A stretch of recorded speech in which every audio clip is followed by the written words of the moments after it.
Today we're talking about something that's been bugging the surfboard culture for decades.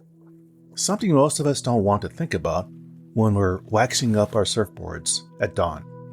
You know that feeling when you're splashing your hands into the sea to catch that first wave? The water's like glass.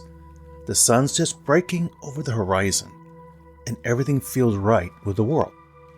Now imagine looking down at your board and realizing it's part of the problem. Yep, we're going there. Environment vibes. I'll be sharing a story with you about a guy who literally broke his board and ended up breaking the mold on how surfboards get made today. We're talking innovation, we're talking sustainability, and we're talking about whether the future of surfing can actually save the ocean instead of slowly destroying it. Welcome to That's Life, I Swear. This podcast is about life's happenings in this world that conjure up such words as intriguing, frightening, life-changing, inspiring, and more. I'm Rick Barron, your host. That said, here's the rest of this story. The cave off the Santa Cruz coastline had witnessed countless wipeouts, but this particular impact carried consequences that would ripple far beyond a single damaged board. When Patricio Guerrero's leash snapped on his surfboard in 2020, his board launched into the rocky formation with enough force to obliterate its nose. He remembers the sickening crack echoing off the stone walls, that universal sound every surfer dreads. The sound of money and memories shattered all at the same time. Back in his garage, surrounded by the afternoon light filtering through dusty garage windows, Guerrero began the familiar ritual of repair. His hands moved with practiced efficiency, mixing resin, cutting fiberglass, smoothing edges. But something felt different this time. As the repair progressed, a mountain of plastic scraps accumulated beside Guerrero's workbench. Chunks of foam, strips of fiberglass, droplets of hardened resin. The pile grew larger than seemed possible from a single board's damaged section. He stared at the waste, really looked at it for perhaps the first time in his surfing life. This wasn't just trash from one repair job. This represented something larger, something systemic, and then it hit him. If this much waste came from fixing one board, how much resulted from building millions of them? The next morning brought a small revelation that would bring everything to follow. Guerrero did his civic duty and placed all the plastic remnants in his recycling bin. The next day, as dawn broke, Guerrero discovered the bin remained exactly where he left it. Full, untouched, in short, rejected. A quick call to the city's recycling facility confirmed his growing suspicion. Polyurethane foam boards weren't recyclable through the standard municipal programs. The material was simply incompatible with existing recycling infrastructure. "It's the wrong kind of plastic, kid," the facility worker had explained with casual indifference. Well, Guerrero found himself at his local surf shop that afternoon, not to buy anything, but to ask questions. A lot of questions. The owner, a weathered waterman who'd been shaping boards for 40 years, confirmed what Guerrero was beginning to understand. Every board started as an oversized plank, essentially a massive rectangular block of rigid foam. Shapers carved away anywhere from 30 to 50% of that material to achieve the desired curves, rocker, and rail shape. And where did all that carved away foam go? Well, you got it. It went straight into dumpsters, destined for landfills where it would persist for centuries. The conversations multiplied from there. Fellow surfers in the lineup, shapers, surf shop employees, environmental activists, everyone acknowledged the problem, but most responded with resigned shrugs. This was how surfboards had always been made, dude. The industry had refined the process over decades, perfecting the foam and fiberglass construction that delivered performance characteristics surfers demanded. Changing the fundamental material or manufacturing process just seemed impractical, very expensive, and potentially disastrous for board performance. But Guerrero's mind had already shifted into problem-solving mode, the same mental space he occupied years earlier when converting his 1972 Volkswagen Beetle into an electric vehicle during high school, as one would do. That project had drawn doubt. Friends and teachers questioned why anyone would gut a classic car to install batteries and motors. And yet he succeeded, creating a functioning electric vehicle decades before Tesla made them cool. His academic rise had prepared him for precisely this very moment, though he hadn't recognized it at the time.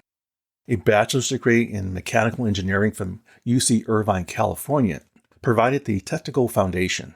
Now, at the same time, his master's in design and manufacturing, also from UC Irvine, California, taught him how to think about production systems, material properties, and scalable processes. Suddenly, these seemingly abstract academic concepts had found their most personal application yet. The research phase consumed Guerrero's evenings and weekends. He studied polymer chemistry, examined biodegradable materials, investigated 3D printing technologies that were rapidly evolving beyond simple plastic trinkets. One material kept appearing in his research: polylactic acid, commonly known as PLA. Derived from fermented plant starches, primarily corn and sugarcane, PLA offered genuine biodegradability while maintaining structural integrity comparable to that of traditional plastics. Porchlight went on. What was most interesting that PLA could be 3D printed with a precision impossible with traditional carving methods. Instead of starting with excess material and subtracting until the desired shape remained, 3D printing would add material layer by microscopic layer, using only precisely what the final product required. The concept felt revolutionary in its elegant simplicity. 11 months after his board shattered in that Santa Cruz cave, Guerrero stood back in his garage examining his prototype. The 3D printer, a commercial model he extensively modified, had labored for nearly 24 hours to complete the board. The surface showed the characteristic layer lines of additive manufacturing, and the internal structure, visible through translucent sections, revealed an intricate lattice pattern that provided strength while minimizing weight. Guerrero started a company and named it Swell Cycle, a nod to both the ocean swells that powered every ride and the circular economy model he envisioned, boards that could return to their component materials at end of life, cycling indefinitely rather than accumulating in landfills. That prototype performed surprisingly quite well during initial tests, though it required several iterations before matching the flex, buoyancy, and responsiveness of traditional boards. Each version taught new lessons about internal geometry, wall thickness, framework density, and surface finishing. Guerrero recruited Lily Van Hassel, whose background in sustainable operations brought crucial expertise about recycling logistics, supply chain management, and environmental certification. Together, they confronted a fundamental challenge. Commercial 3D printers couldn't accommodate full-size surfboards. The solution required building their own machines from scratch.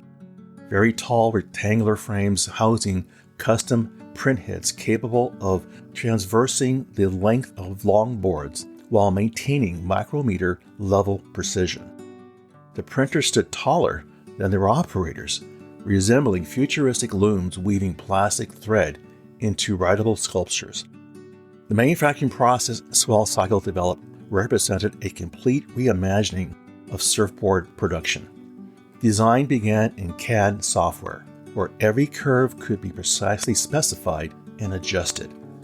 The digital files went directly to the printers, which methodically constructed each board layer by layer, building from the deck upward. The internal framework structure, impossible to achieve through traditional construction, reinforced stress lines while keeping overall weight competitive with foam alternatives. Let it be said, no detail was left out. Only the temporary support structures that held overhanging sections during printing generated waste, and even those supports were recycled immediately into reusable material. Now, the contrast with traditional methods was quite staggering.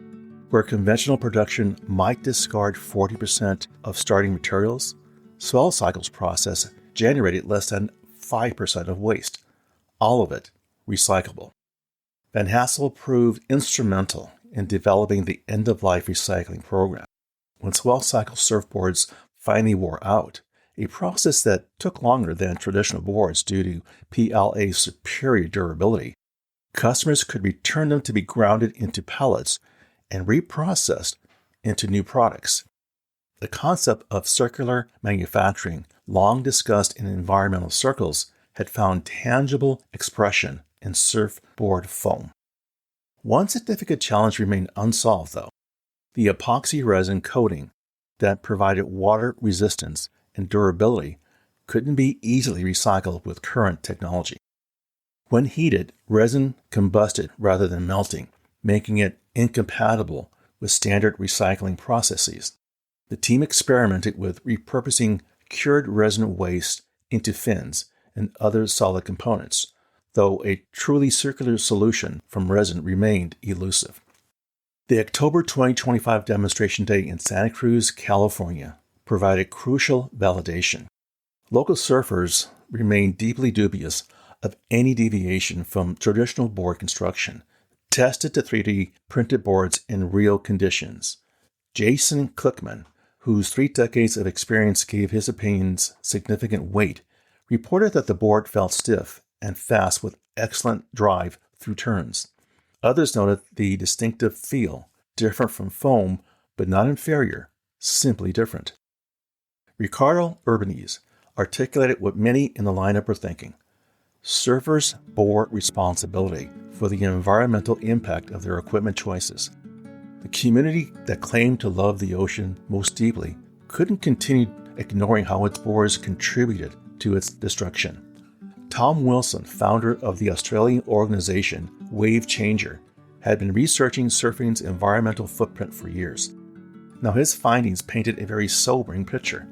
Manufacturing a single 6-foot surfboard generated carbon emissions equivalent to those of a person flying over 1,000 miles.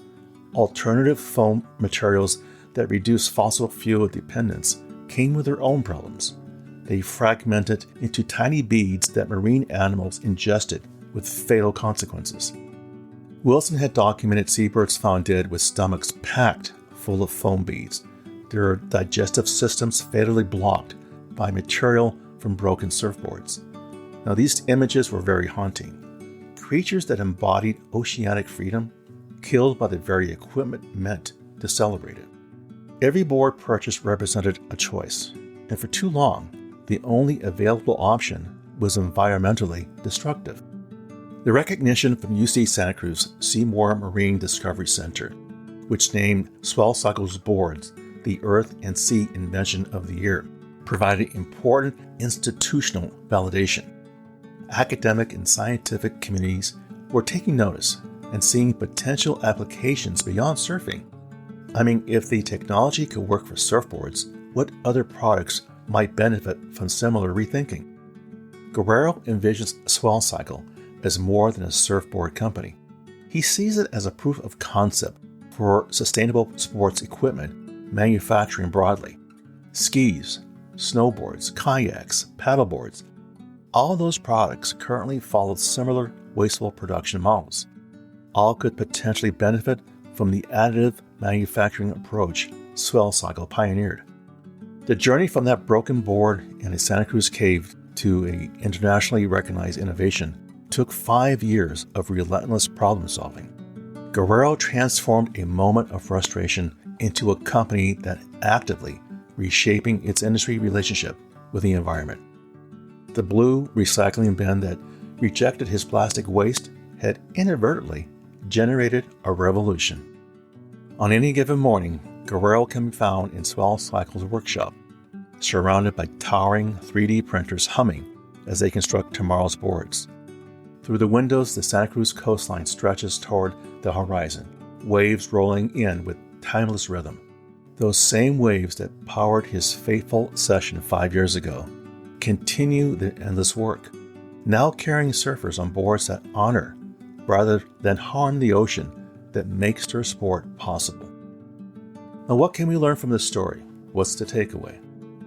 I guess for me, the most powerful innovations frequently emerge not from abstract problem solving, but from personal experiences of frustration or failure. Guerrero's journey began with a broken board and a rejected recycling bin, mundane moments that sparked extraordinary change. This reminds us to pay attention to the friction points in our own lives and industries. Problems that annoy us personally might represent opportunities for systematic solutions. Well, there you go, my friends. That's life, I swear.